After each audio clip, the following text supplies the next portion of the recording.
All right, everybody, welcome back. Sam's Army Matchweek 7/international break. So we're going to jump right into the Premier League, where we'll talk about Spurs shitting the bed, Wolves being toothless, and some unexpected struggles, slight struggles at the top of the table.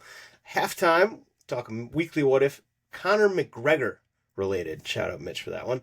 Around the world, we got the MLS Minute. And, of course, some USMNT chatter with the international break and Pochettino's debut coming up over the next couple weeks. And then we got stoppage time with Ivan Toney's best bets, where the overtrain is still hot. And, of course, everyone's favorite segment, GOAWs. Now, time to welcome in this week's panel of beauties. First up, we got Tyler Terrans, who was not too distraught about the Mets losing last night to hop on tonight, or today. So thank you, golf claps. But about that, about your Metropolitans. So 2 questions. Number 1, are they going to beat the Phillies in this series? Yes. Next question. Number 2, if they do not, is the season a disappointment? Absolutely not. We weren't supposed to make the playoffs heading into the last 3 games of the season. Last week of the season. No, how dare you? Don't say shit like that.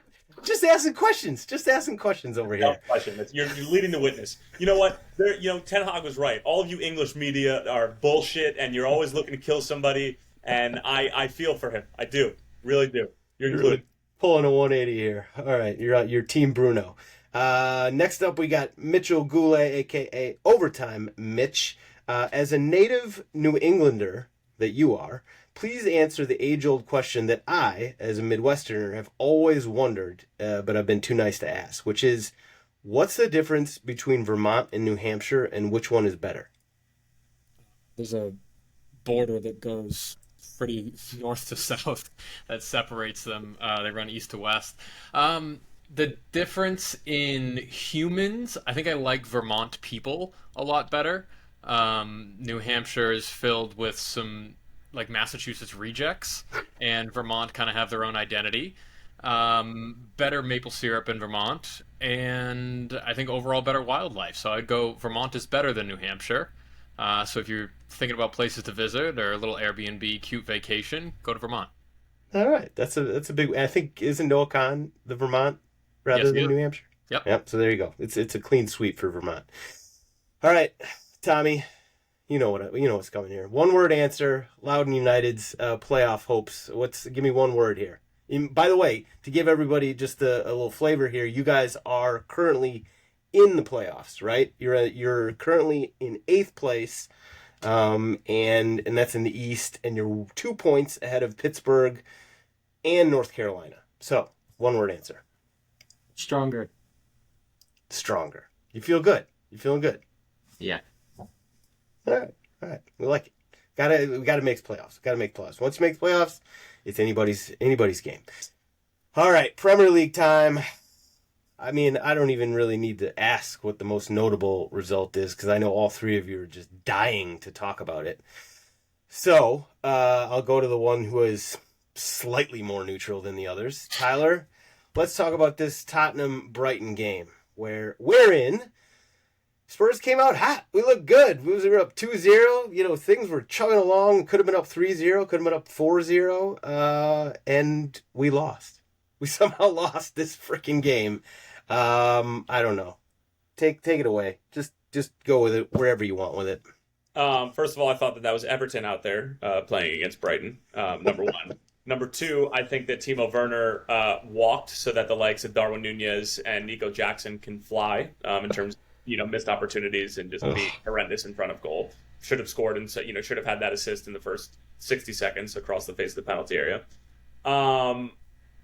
The way that you guys crumbled in the second half, I mean, I don't blame Ange for saying that this is the worst loss that he's had in charge of Spurs. But to go to Old Trafford and do what you did to them, now granted, they're in a relegation battle right now, Manchester United. Let's no bones about it. But for you guys to crumble the way that you did in that second half, and for it to look like a foregone conclusion that Brighton was going to win that game after the first goal went in, or even just as soon as the ball was rolling in the second half, cause for concern. And your lack of depth is showing. And I know that Sonny and Richarlison were hurt, but who the fuck are you guys bringing off the bench? Like that 17-year-old kid or whoever it was, and just like I don't know. I just yeah, my comment that United is more talented than Spurs, I know it didn't gain a ton of traction, but or sound coherent. I'm gonna stand by it though. And yesterday was Exhibit A. Well, I can't argue with some of those things. Our bench and sort of our depth has always been a problem. I said at the beginning of the season, I love this team, but then once you lose a player or two, it can go downhill quickly. Unfortunately, we really had, especially on defense, we had our A team out there, and they still crumbled, which that is what scares me. He had his worst game in his first game. He was terrible. I love the guy, but he was terrible. It was that second half was so lifeless. I don't know what happened. I've never seen. I don't remember a team. At least under. Let's just keep it under Big Ange and not go under Conte and Poch and Mourinho and all that, because obviously we go down some, or Nuno, and go down some paths that there were some lifeless performances under Postecoglou. This was the worst performance, and that 45 minutes. The second half was it was so disappointing. I still think we're a top 4 team. I know you're going to laugh at me now, but I still think this is a top 4 team. It really just depends if we stay healthy. And, obviously that's a big question mark. Now you can actually just question me on whether we can actually be a top 4 team if we are healthy based on that performance alone. Yeah, that was tough. That was just a horrible game. I don't even have an explanation for it. I mean, not having Sonny, not having Richarlison, okay, but then what does that have anything to do with giving away 3 goals to a Brighton team that showed absolutely nothing in the first half? Yeah. Mitch? 50-50 balls, and that third goal, just everybody stopped thinking the ball was going to go over the line, just looked unprofessional. Yeah, it was awful. You're spot on that they didn't show much in the first half, but I want to give credit to Brighton in the second half, particularly Danny Welbeck. I think he's kind of flown under the radar for just being a consistently good striker for so long. You watch his movement off the ball, it's veteran movement. He knows exactly where to be and when to be there, and I think he's a large part of why Brighton have seen whatever success they've seen so far. And I mean, obviously you guys shit the bed. This is not to say that Brighton were superior on the day. I think you guys gave away that game, but Brighton had to be there to take it. And I think their second half looked really, really strong. So shout out Danny Welbeck, shout out Brighton. Yeah, that's fair. And you actually, Tyler brought up Timo Werner. He's got to be the most frustrating player to watch. I mean, it's just like he puts himself in such good spots so consistently, but him in front of goal is it's mind-numbing how bad he is. It's just, I have no explanation for it. It's not something you can teach either, right? Like, this is just Timo Werner. I don't know. Any you want to kick some dirt on our grave here, Tommy? Yeah, I would absolutely love to do that. I have 3 things. So the first one is a story about this game. So we flew back from our game this weekend, basically at the start of this game. Landed around halftime. Takes me about like 15, 20 minutes to get from airport to my door, bags down, whatever. That 15, 20 minutes is when the game went from 2-0 to 3-2. And I got in the car and said, damn, Spurs are flying. This would be like their 5th win in a row in all competitions. I'm like, they're looking pretty damn good. Came home, turned the TV on, was like, oh shit. Great. Don't got to compliment Spurs at all. Yeah, beautiful. Yeah, it was perfect. But yeah, I don't like the bullshit with we had injuries, because if you look at the injuries Brighton had, that's fair. They had more injuries than Spurs, so maybe the question should be who has a deeper squad, Brighton, United, or Spurs, and the answer would be Brighton. And they continue to surprise people every year that they have a new coach or lose a bunch of players that they think are irreplaceable. They somehow find a way to shut everyone up. So I think it's less about Spurs sucking and more about Brighton just being damn good. The thing is, they've had some interesting results, and by interesting I mean like the draw with Ipswich, draw with I think Forest, but yeah, they're just a hard team to play against, and I don't know. I don't have an explanation for the first half, how they look so bad. Yeah. And I don't have just like I don't have an explanation for Spurs looking so trash in the second half. I think Brighton's just a team that is going to play better against bigger teams because bigger teams will go and press them and like leave space, which they're very good at using. Whereas some of these smaller teams that sit back and respect them like a top 4 team, it's a little bit more difficult. That's fair. Anything else before we never speak of this game again? Based on this early season performances, I think Carlos Baleba is going to be their like showcase player this season, where he just balls out for them and they flip him for an outrageous sum. I don't know if he stays in the Premier League or goes elsewhere, but I think he's going to fetch a pretty penny once this season's over. Yeah, Minto was good too. I mean, they just find guys, wherever. Tomo was so good, so good. On his day, he's excellent. He doesn't show up every single week, but on his day, he is elite. What's that, Tommy? I said Minta is daylight robbery, what they got for him. Yeah. From Newcastle. Okay. So now we agree. Never speak of that game again. We will move on to, well, I mean, the other games, Tyler said they were pretty boring. Not off that far off. Like there was not too many surprising results. I think the manner in which, say, Arsenal won and City won were, at least, I don't know, is it worth discussing? The fact that, Arsenal's defense is giving up goals left and right to, bottom of the table clubs here? Mitchell? Left and right is a strong word. Yeah.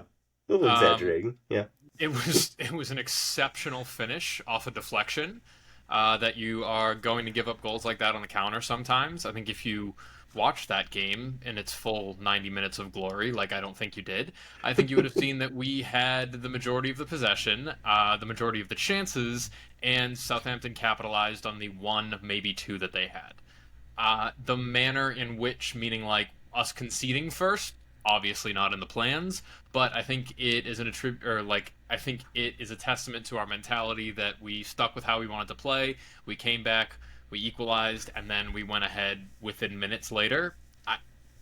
A game like that doesn't worry me all that much. I think if it had ended differently, it would, but that's what top of the table teams do. You're not top of the table. You're not top of the table. We'll give you your flowers there. I think City's more concerning. With Agreed. I think the last 2 games, they've given up more shots, lost the XG battle, so like giving up really good chances, which drive Pep nuts. For me, that's more concerning than Arsenal's. Yeah, I mean, I was kind of exaggerating about you guys, chipping goals, but they've given up goals. So they gave up 2 to Fulham, 1 to Newcastle, 1 to Watford, 2 to Arsenal. Before that, even they were giving up goals: 1 to Brentford, 1 to West Ham, 1 to Ipswich. So their defense is not. I mean, we've been talking about this week in, week out. Their defense just is not sort of that championship caliber defense that we've gotten used to over the years. Okay, any other games? I mean, there was the Wolves Brentford one that kind of stood out to me, just in the sense that. By the way, actually, before we go to the other ones, we got to give Fulham a little credit here. How good do you think Fulham is? I mean, so they're now in the table 8th. They just kind of went toe-to-toe with City. Is this a team that's going to be in the mix for Europe, you think? Yeah, they'll be in the mix. Conference League, yeah. I think they finished top half. And they're head of Tottenham right now. Okay, now the Brentford-Wolves game. I mean, the fact that we were just talking about how bad Wolves have been all season, and then they come out and give up 5 goals to Brentford. Like, this team is in all sorts of shambles at the moment. I think it was Mikey has always been a consistent backer of Gary O'Neill. It seems like, to me anyway, that the problem with Wolves is the obvious one. They sold a bunch of players and they didn't replace them, right? Like Neto almost at the deadline. Kilman, the center back, they didn't replace him either. Like, they've got some holes in the team, but Gary O'Neill is kind of pulling a big Ange, and he's just not willing to deviate from his plan and his strategy. And, it's one thing to do that when you've got a team with as much quality as Spurs, which, might be relative to City and Arsenal and Liverpool, not quite as, impressive and deep, but versus Wolves, it's a whole different thing. I don't know. Is Wolves? You think Tyler? You think Wolves is a relegation fodder? I think we already talked about that. You said yes. Is Gary O'Neill got to go? Did I say that they were relegation fodder? I thought you did. I don't think I did. I don't know. You might be able to pull up the receipts on that. I'm fairly certain I did. Okay, it was Tommy. Okay. Or maybe it was somebody else who I didn't. Either way, I mean, he came out and said after the game, he was like, "We have a problem." He didn't think there was a problem up until that game, because up until that game they weren't bleeding 5 goals like they just did against Brentford of all people. And nothing against Thomas Frank, but like giving up 5 goals in the Premier League, 2 City, 2 Liverpool, 2 Arsenal is one thing. Giving it up to Brentford is another. And again, they score inside of the first 120 seconds. This goal was a little bit later in the second, but like, my goodness. Like, I would just set up shop and I would sit in and park the bus 11 inside of the penalty area in the first 5 minutes of the game just to prove a point if I'm the other coach. Like, what is happening? I did love that the Brentford fans were saying that we're going to score in a minute, and then it died down just a little bit, and they immediately scored. That was brilliant. Play United next match week. Do they score within the first 120 seconds? Call it now. Yeah, they got to offer that bet somewhere. By the way, I finally bent the knee and picked up Haaland. We can talk about it during fantasy, but on this week too. Yeah, top. No wonder. Yeah, no wonder. I picked up Bono, though, and I made him the captain, and he scored, and he had like 14 points for me. But he's a midfielder, right? Yeah. Well, I had to get rid of 2 people to afford Haaland, so he was the other one I replaced. The other 2 games I had written down, 2 scoreless games. Aston Villa 0-0 with Man United. And this is a game that obviously Erik ten Hag has been on the hot seat for quite a while. And then Everton 0-0 with Newcastle. I would like to make some sort of stipulation with our review. If you suck and are 0-0, we should not be able to talk about you. And I'm signaling out United fans for wanting us to give you more love. If you're 0-0, you don't get any love from us. Agreed. I mean, move on. The fact they give up 0 goals with the defense they had out there with like Johnny Evans and Lindelof. What are you, Ten Hag now? You're gonna like spin this into like this is our 4th clean sheet. You know, we're very organized defensively. Like, are you a United enthusiast now? Are you a United empathizer? Who are you?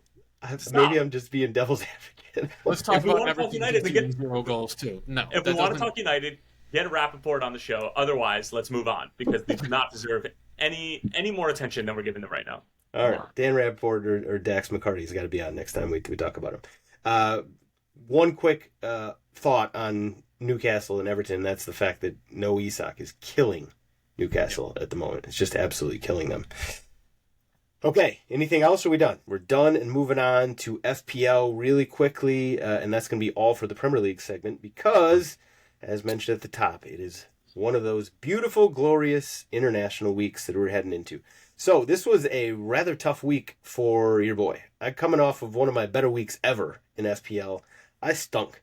I like all my players. Salah, Haaland, Cole Palmer even.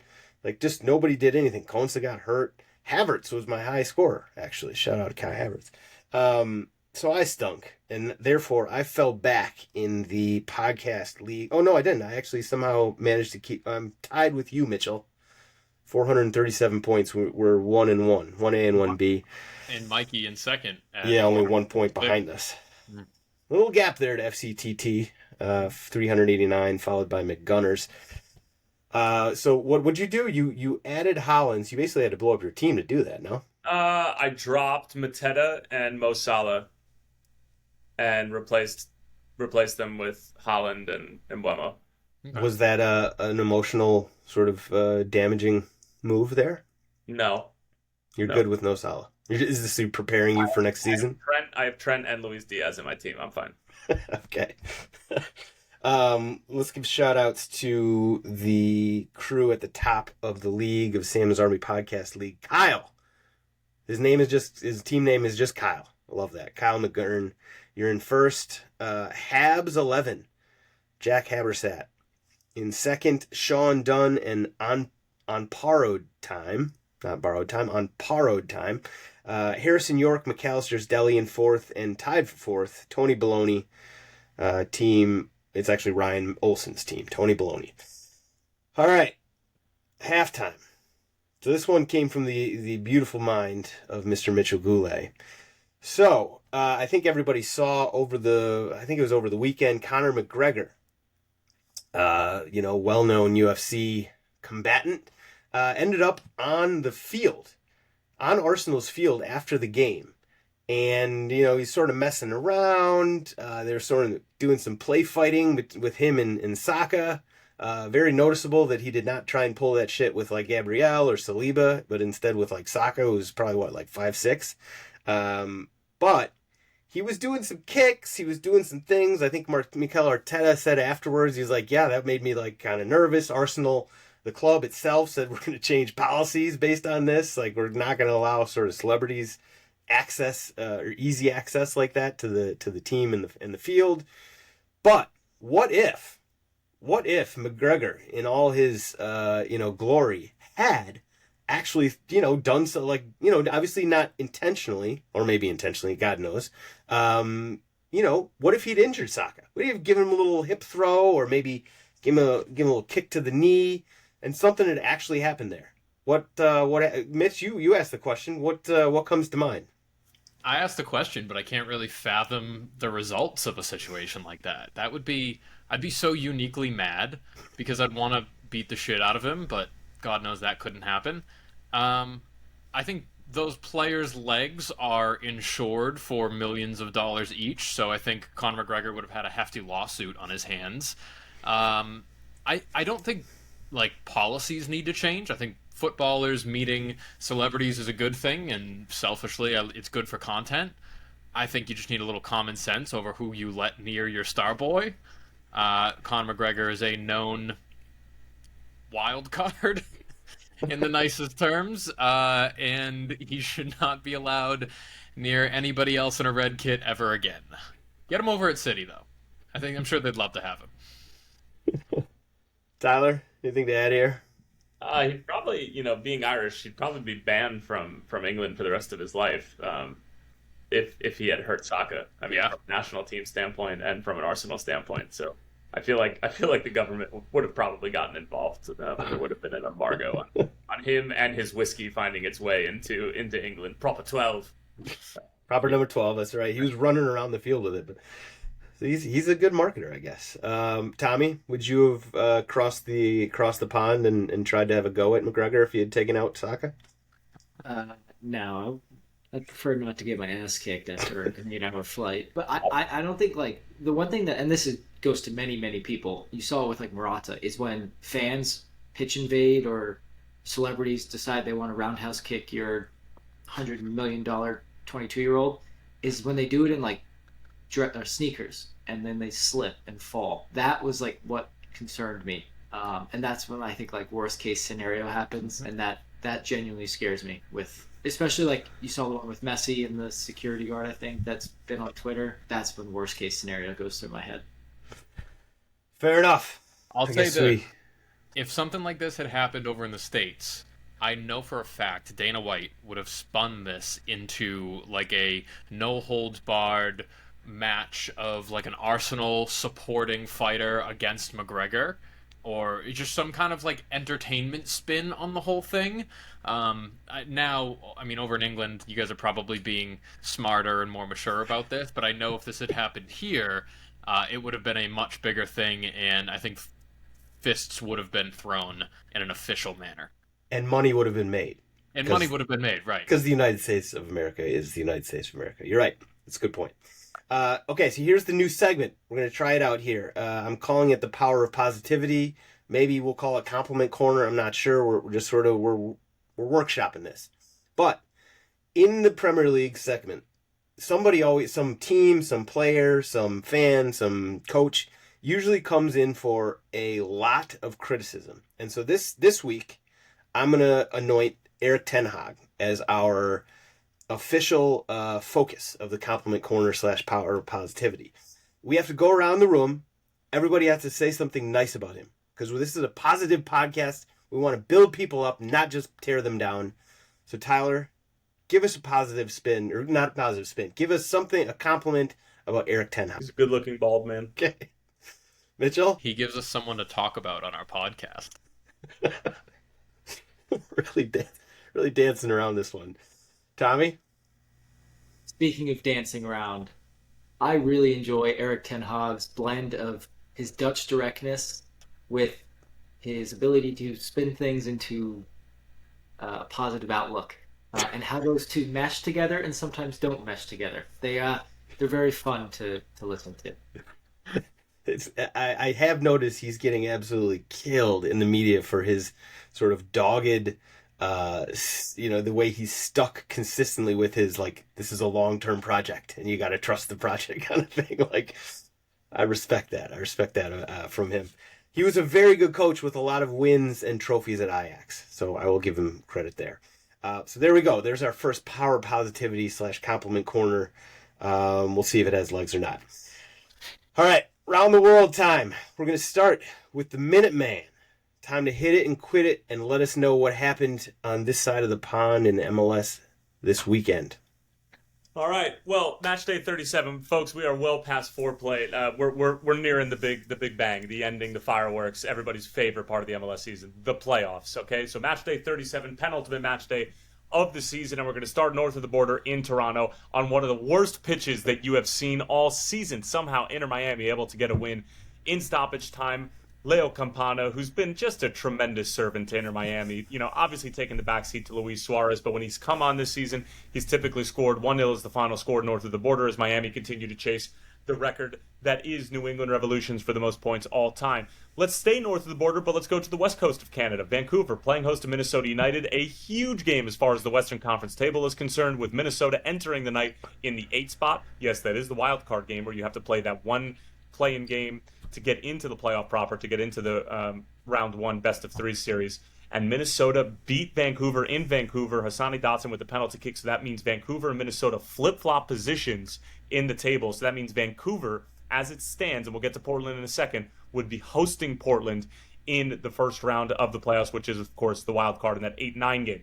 All right, let's go to the ATL, where Atlanta United beat Red Bulls 2-1. What is going on with Red Bulls? Nobody knows. After they got trounced by NYCFC in the Hudson River Derby, they've just been all over the place. But 2-1 is the final score. Maranchuk, he can play for Atlanta. And I'll tell you what, Paul Pogba, maybe to Atlanta. Garth Lagerwey, money to be spent. Arthur Blank doesn't have shallow pockets, I'll tell you that much. Just some food for thought. All right, let's go to the Queen City. That is Charlotte. 2-0 over CF Montreal. Not really much doing there. Both teams are going to be in the postseason, most likely. Montreal are kind of teetering, but probably going to be in there. All right, let's go to the Columbus, Ohio place that is about an hour and a half away from where I live in Cincinnati. I don't know why it's the Columbus, Ohio place. It's just Columbus.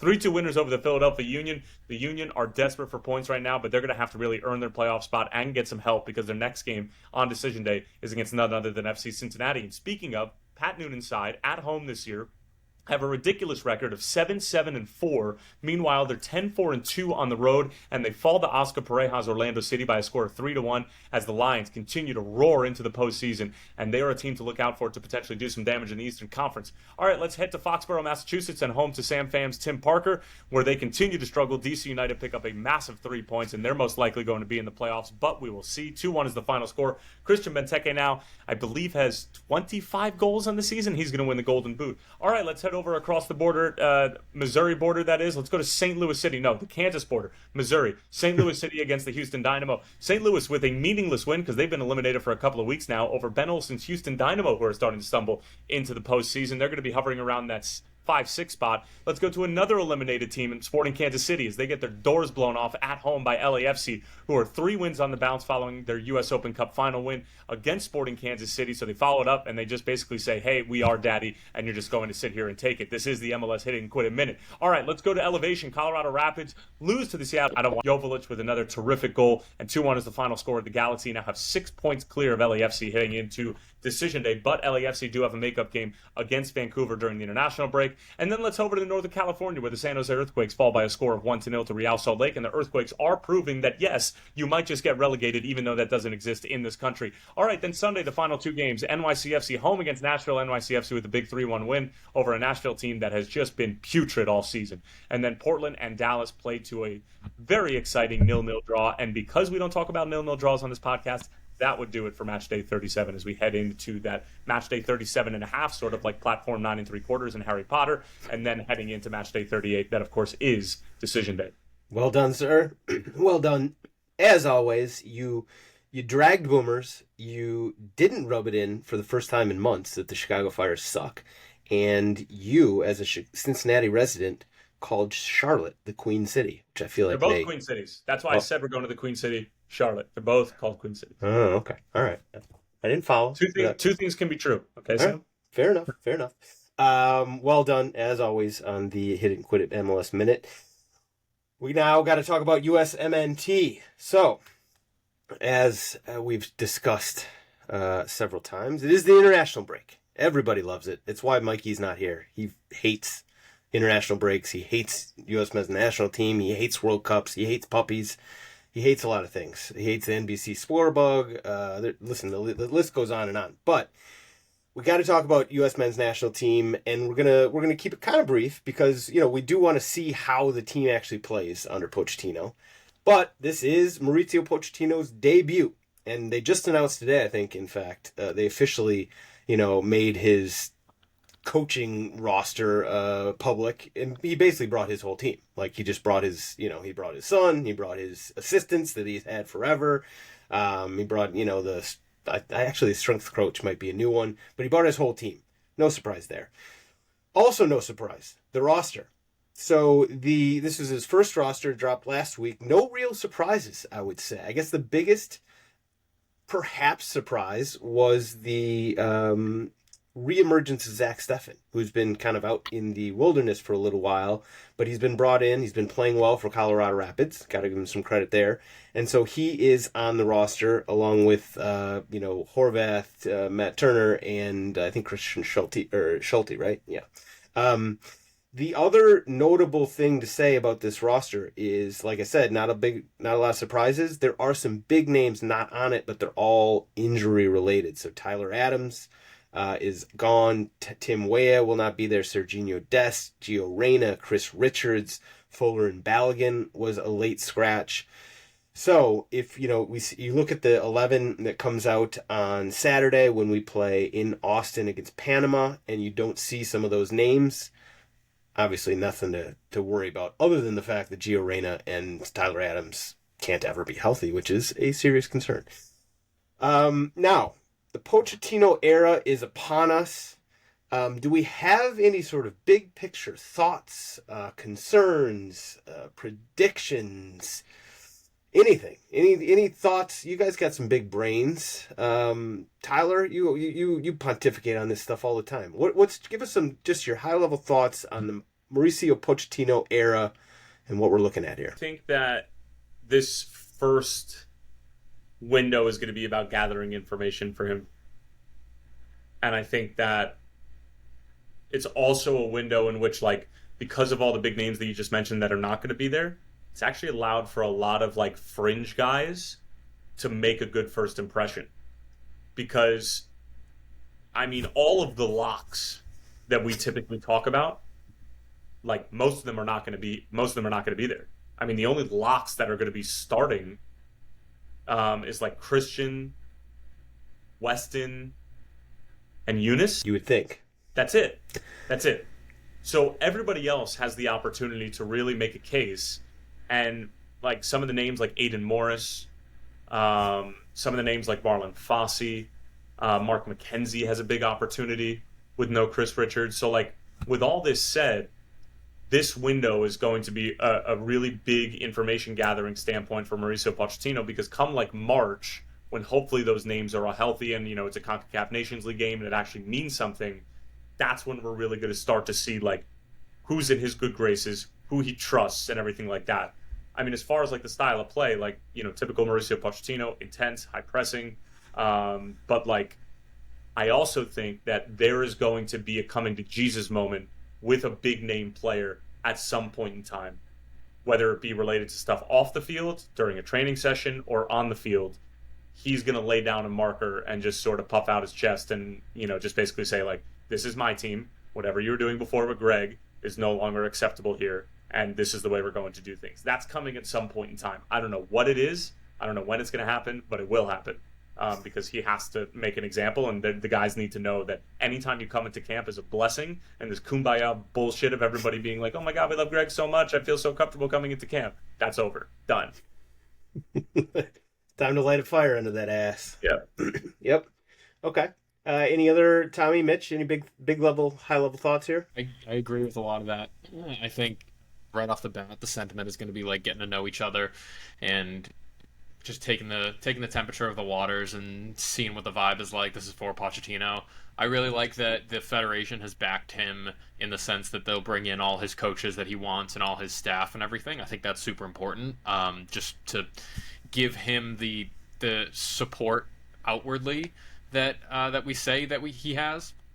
But I also really, really want to echo Tyler's sentiment that this is going to be kind of a change of pace for the core group of players that are there who have known that they have a spot on Greg's roster, whether they have a good window of club games or not. And I think the slate is clean, and these players are going to have to actually fight for positions now. Those marginal bubble players, especially in that back four, are going to have to really, really show that they deserve to be in that starting 11 for the national team, because the back four, more so than the midfield, more so than the front three, that's the most up in the air for me. You have some key injuries like Serginho Dest and Chris Richards, I think, is still coming back from a knee thing, but overall, I think that's where the most fighting is going to happen, because you have your kind of solidified front 2.5, and then your solidified 4-ish in the midfield. But yeah, I'm looking forward to this. I'm trying not to put too much stake in the roster itself or the starting 11 for that friendly against Panama on Saturday, I believe. But I'm excited. Let's start this chapter on a front foot. Let's beat the shit out of Panama like 3-0. It's about time we did that. We owe them one. Yeah. Or two. Tommy, from a player perspective, coming in with a new coach, what's the mindset for guys coming into this camp? Start. I think that's the overriding emotion feeling for a lot of guys. Probably more so for certain guys than other players. I think Pochettino clearly has a very unique way of doing things. I think a lot of prominent Argentine coaches do. They like to bring their staff with them wherever they go. And his experiences in Europe, I think, will be an important blend for a lot of these players that have kind of grown up in a European whitewashed way of doing things, very uniformed, like MLS academies, European academies. And I think that's a good thing for these guys. And I think that also dovetails to my overriding emotion for fans, that we have to come in with an open mind and allow these things to develop before we start preaching narratives on social media or podcasts, even though we're going to do it anyway. But you're right. I mean, it's going to be, there's going to be some knee-jerk reactions to whatever happens with the result. Either it's going to be a big win and everybody's going to be like, this is the new U.S. men's national team. We're going to give us Brazil. We're going to win this fucking World Cup. Or we're not going to play well and be like, oh, this Poch guy, I mean, he sucks. This is not a new era. But the guys, he's coached these guys, the players, for what, 4 days, 5 days at this point by the time. So let's all, I say this now, but we're all gonna make knee-jerk reactions. But at least I say it now. All right, quickly, do you want to do a quick starting 11? No. You really don't. Let's be pleasantly surprised. Yeah. Panama game. All right. I mean, I think there was actually 3 questions. We don't have to do the whole thing, but number 1, who's going to be a starting goalkeeper? Would you guys be surprised if it's Zach Steffen? No. Yes. No. I would not be. I would not be surprised because he's playing, and If he's bringing him into camp, it means that he values his goalkeeper playing. Yeah, I would not be surprised to see Zach Steffen for the Panama game. Center back pairing. Who do you think? Mackenzie and Ream. Over Trusty? Mackenzie over Trusty? Probably. Okay. And then striker. So no. Sorry, it's Trusty or Ream. They're both left-footed. Oh, that's a good point, yeah. Trusty, yeah. Trusty and Ream. Pepe for me. So you go Pepe up top. No Palian, obviously. So you go Pepe. Tyler? Pepe. Tommy? I'll give my boy Brandon Vasquez some love. He was a late call-in, right? Yeah. Yeah, him and Tanner Tessman. Injury calling. Yeah. I was glad to see Tessman get called in. He's been playing Tasman really and well. Bukayo, I think, have both done wonders for Venezia. They're still going to get relegated, but Bukayo and Tasman both playing really well for them. Now Tessman's in France now, but you're Yes, right. He sorry, played really still well for Venezia last year. Okay, there we go. U.S. men's national team. We got Saturday in Austin against Panama, and then we're heading down to Mexico, Guadalajara, to play El Triste on Tuesday. And I'm sure there will be no over-the-top knee-jerk reactions to whatever happens. No. All right, stoppage time. Ivan Toney's best bets overtrain is cooking. We still cooking. So we had 4 in a row, lost on Sunday. So that was actually not just 4 in a row. That was 10 in a row. 10 wins in a row going into Sunday when Egerson and Kongsvinger let me down. So 10 out of the last 11, I'm feeling good. Unfortunately, let's be honest with ourselves here. It's an international break. So I'm going to put on the goal searching hat. I've already brought out the microscope. I found the games the best I can come up with. Keep in mind, I am scratching the bottom of the barrel here. So we had to do some research on this one. So on Wednesday, we're going to Wales. TNS. It used to be called the New Saints. I guess they're just going by TNS now. This is a team in Wales who had not lost in like 3 seasons. I know I may be exaggerating a little bit, but they are very good. They're playing in Europe in the Conference League right now, and it seems to be having an impact on their domestic form. They're playing Carnarvon on Wednesday. I expect Carnarvon is a good team in the Welsh League, so both of them can score, and TNS suddenly can get scored on. So Wednesday, we're going TNS versus Carnarvon. Thursday, UEFA Nations League, we're going Latvia hosting North Macedonia. Friday, we're going to CONCACAF Nations League, where Grenada and Curacao play. Saturday, we are going to the USL Championship. Shout out Tommy McCabe. Lou City is hosting Tampa Bay Rowdies, 2 of the more historic franchises in the league, and they both are good. They both score a lot of goals, and so I expect some goals there. And then on Sunday, now this was really bottom of the barrel stuff here. So Sunday, I got a Japanese Cup game. So Kawasaki is hosting Albirex Niigata. Now this is how sort of bottom of the barrel I'm talking here. This is the second leg of the Japanese Cup, home and home. The first leg is on Wednesday. So the first leg hasn't even been played yet, but I'm going with the second leg. And I'm assuming, because these teams have played a fair amount of times recently, the Kawasaki team just absolutely spanked Albirex Niigata 5-1 a couple weeks ago. So I'm assuming with Albirex Niigata being at home in the first leg, they'll probably keep it tight, keep the score low. Then they go back to Kawasaki on Sunday, early Sunday morning, and it gets ugly. They put a hurting on them. So there's my 5-a-side, Wednesday through Sunday, one over per day. Okay, Mitchell, your turn. What do you got for us? Not nearly as well researched. This is all going off vibes. We have the Netherlands to score twice against Hungary, England -1.5 against Greece, and Portugal moneyline against Poland. Altogether, it's +430. Those are all either on Saturday or Sunday. I like it. I do like the bets. If you really don't know too much or anything, you look at a team that's a good team, and you just know they're going to get 2 goals, right? Mm-hmm. They got to score 2 goals, because if you're only up 1, you're still motivated to get that second goal. I like that bet. Tommy, well, I guess we got to go Tommy. I was going to go Tommy last, or no, you wanted to go last, then go. So what do you got for us on best bets, Tommy? I was dovetailing my best bet and Goa together, so I'll just do that right now. I'll do that right now. I don't know if Tommy's there or not. Best bet / Goa is Milan Olaski for scoring his first goal for FC Nordsjælland. If this guy gets 10 to 15 minutes on the field, for the people that like to do Mikey tight bets on 2+ shots on target, he is an absolute lock for that.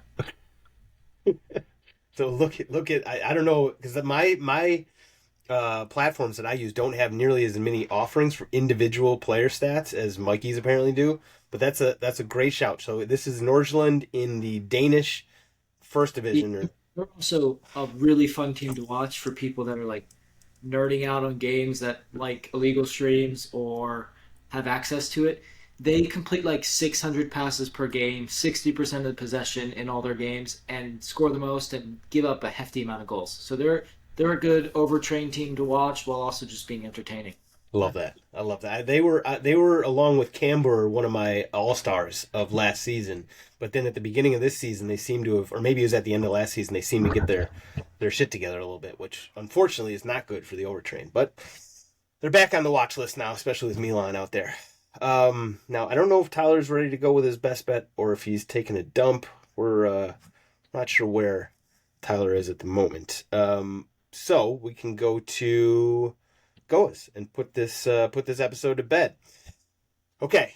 Now, Tommy, do you want to roll from your best bet into your GOA here? That was my Oh, GOA. you did. You already said it. Okay, you already told everybody. He scored his first goal for the club over the weekend. Nice little finish. Second shot on target for the game. Came on 81st minute, scored like 93rd. So the guy doesn't need much time to get going. Honorable mention to the Thierry Henry for showing Joe Mazzulla the light and getting in on a clipboard with him and showing him just how shitty a organization Manchester City is, because Joe has been real buddy with Pep in their last two visits, and now during the Celtics trip to Abu Dhabi, I believe, Thierry Henry, Ronaldinho, Jared Piqué, a bunch of other footballers were there at the game, and Henry and Joe Mazzulla kind of synced up for a meeting of the minds, so that's an honorable mention. My real Goa, however, is Andy Carroll. Andy Carroll is currently playing for French side Bordeaux, who they've fallen on financial hard times, let's say. Andy Carroll has played tons and tons and tons of football in his life. He could be making gazillions of dollars in Saudi. He could be playing on the Italian, like Lake Como. He decides to play for Bordeaux, who has, correct me if I'm wrong, lost their professional football club status. Yeah, they got knocked down to, I think, like the 4th tier of French football. Right. Andy Carroll now has 3 goals in 2 games for them, and is just playing for the love of the game. So, Andy Carroll, shout out to you, my man. Bringing that team back. He's going to become a club hero from this season alone. Who knows what he does afterwards, but the dude's just playing for the love of the game, so he earns my Goa.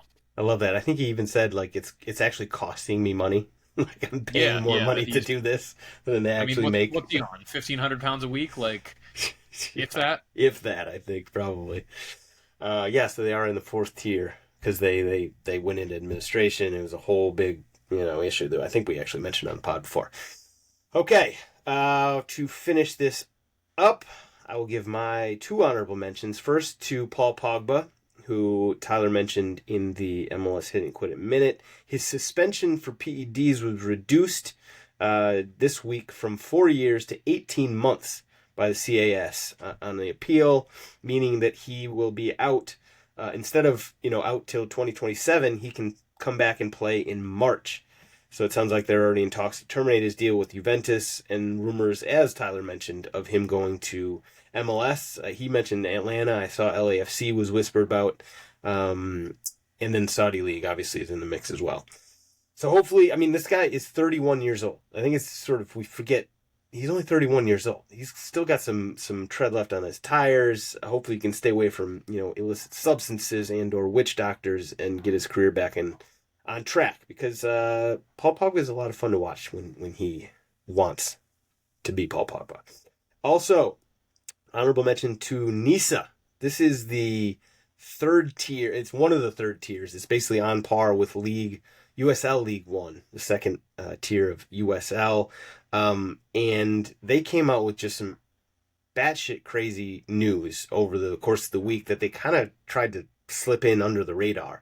Basically, the best team in the league, Maryland Bobcats, announced on, Thursday or something, that they are suddenly ineligible for the playoffs. This is the best team in the league. They are ineligible for the playoffs. And they didn't really say why. The league didn't really say why. They said on Twitter, that they're ineligible, but they shut off comments on Twitter. Just a lot of just weird decisions, and it's not really clear what's going on. And they're going to go for a 3-team playoff in Nisa because they're getting rid of their top team. Just kind of, it feels I don't know, just shady. Something doesn't smell right. I mean, if you're trying, I am rooting for Nisa. I'm rooting for all leagues and all teams, especially, this sort of grassroots of soccer. Anybody who's looking to build the sport from the ground up, like, I am behind you. I want to support you, but like, this stinks. This is the kind of tomfoolery that is, it makes fans turn off from leagues, turn off from soccer. Players, obviously, I've heard a lot of rumors about this league. Some players not getting paid and all this, like teams not having enough money to travel and this sort of thing. NISA needs to get it together. They need to offer an explanation about what's going on with the Maryland Bobcats, and perhaps U.S. Soccer needs to step in and provide some oversight, because this is the kind of stuff that, if you want to take a league seriously, it's tough to do so when this stuff is going on. So hopefully they get their house in order. My actual go is the mayor of Corbetta by the name of Marco Ballerini. So this guy is either an incredibly passionate fan, a ridiculous troll, or an all-time scumbag, kind of depending on your perspective here. So Ballerini, who is not only the mayor of this Milan suburb called Corbetta, but he's also kind of a budding TikTok star. He's got like 700,000 followers. I don't know how that works, but anyway. On social media, he announced very publicly that Alvaro Morata, who, just joined AC Milan, was buying a house in the lovely town of Corbetta. So he welcomed him. Morata immediately posted on his social media basically saying F you for doxing me. And sort of, my privacy has been sort of ruined. My kid's safety is the most important thing. So thanks anyway, but I'm not going to be living there, actually. And this guy, the Corbetta mayor, immediately posted a story on Instagram with the Int'l logo and like a wavy, emoji saying ciao. And also posted a TikTok with him kind of basically mocking Morata for, having, I think the wording he used was maybe in another life. So basically, sort of fake crying that Morata is moving. So it kind of made it seem like his plan all along was to get Morata to not move there, which is such a crazy, crazy situation. Like, I don't know if that's passionate fan, behavior or scumbag or just troll. I'm not sure, but I guess it's all in the eye of the beholder. And he is a GOA, so he's got that going for him. So shout out to Marco Ballerini. And there we go. Everybody, you guys are the best. Thank you for listening. Tommy, Mitchell, Tyler, Mikey when he shows up when it's not an international break. You guys are the best. Thanks for hopping on. And we'll be back bigger, better, faster, stronger next week. See you guys then.